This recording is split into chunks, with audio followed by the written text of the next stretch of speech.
Hi guys! Magandang araw sa inyong lahat! Ako si Jantina Ladlad at samahan niyo akong tuklasin ang Siargao Island! And by the time she wakes, I'll be halfway to my mommy's home. It just dawned on me life is as fleeting as a passing dawn.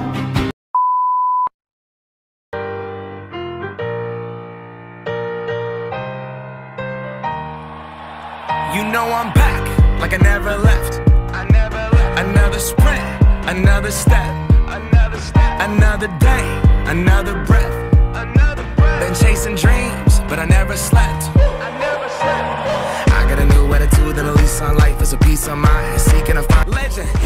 Pinili ko ang Siargao Island dahil hindi lang ito ang kamakailang lugar na napuntahan ko, kundi ang epekto nito sa akin mula sa mga pagkain, iba't ibang bahagi at lalo na sa mga tao doon. Nakakasigurado akong sulit ang lahat. Unang naitalang nakita ito noong taong 1543, ang Spanish navigator na si Bernardo de la Torre, ang unang European na nakakita ng Siargao Island. Pinangalanan niya itong Isla de la Palmas na isinalin sa Palm Island sa Espanyol. Turismo sa pag-surf noong 1980, nagsimulang lumago ang turismo sa surfing sa Siargao.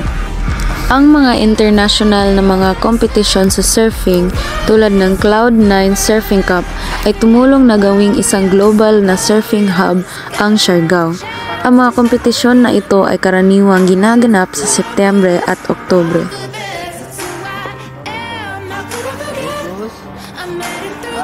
Base sa video background na nakikita nyo ngayon, ang Cloud9 ay nagbibigay nilang oportunidad na magturo sa mga dayo kung paano ang mga pangunahing hakbang sa pag-surf upang sila ay makaranas nito.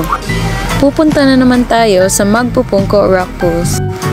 Ang Magpupungko Rock Pools ay isang natural na tidal pool sa Pilar, Siargao Island. Ang ilan ay nagsasabi na ang mga pool ay makalangit na maganda at isang magandang lugar upang lumangoy. Inirerekomenda ng iba na bumisita 2 oras bago mag-low tide para maiwasan ang maraming tao. Susunod naman tayo sa pinaka-iconic na tulay ng Siargao Island, ang Afam Bridge o Katangnan Bridge.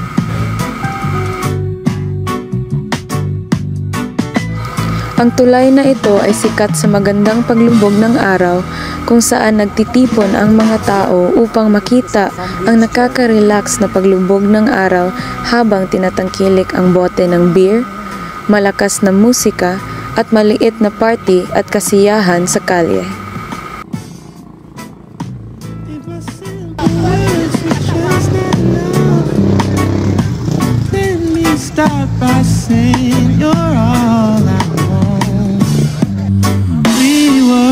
Ang susunod naman natin na aktibidad ay ang island hopping.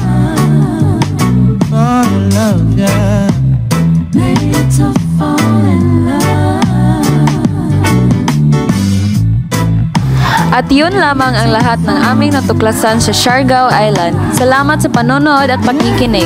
Bye!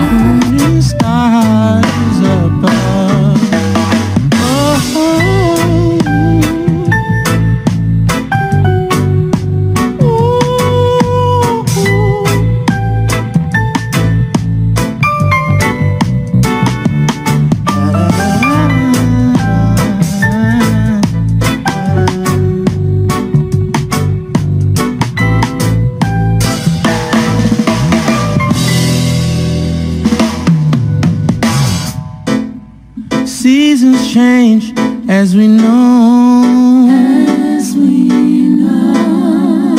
Will you be my summer love? If we only knew the mysteries of love, let's take our time and put the world